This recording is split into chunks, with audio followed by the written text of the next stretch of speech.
And I'm so grateful for that. It was just yesterday, even as we're touching on this and what you're talking about, the buffet style. I came back after a series of just being in and out, traveling and preaching.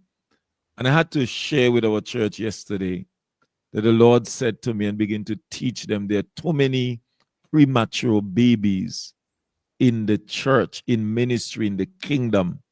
And I asked a midwife to, give me her reasoning. And I use that. And honestly, and you said something that the prophet want to become, and this person want to become. And but the thing is, what is God saying?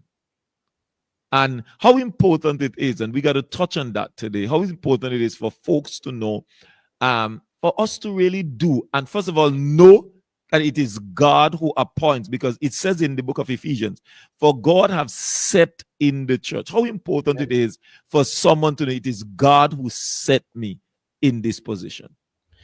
I think for multiple reasons it's so important, because where God guides, He provides. It's so important because He gives the grace. Like I don't, we're celebrating 14 years in January since we have started Iron Sharpen Iron Ministries. You know the history better than many people.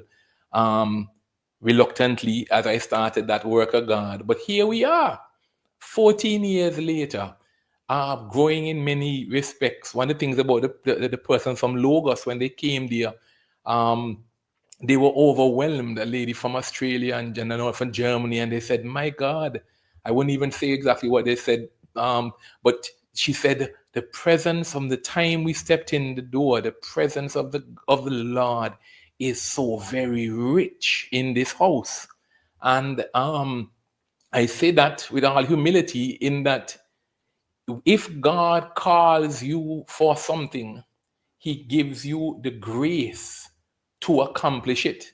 Where I am afraid that if you were to take on something on your own, to pick, to select, to choose something, then you have to feed it, you have to water it, you have to manage it, you have to carry the burden. Where if God guides, He will provide. If it's God's work, He will, like the fire and the cloud, He will guide, He will provide, He will build His church. If you decide you want to start a church, and you're gonna have to build it, carry it, provide for it. And I think it's very critical. I think it's critical, especially perhaps maybe even in the dark days.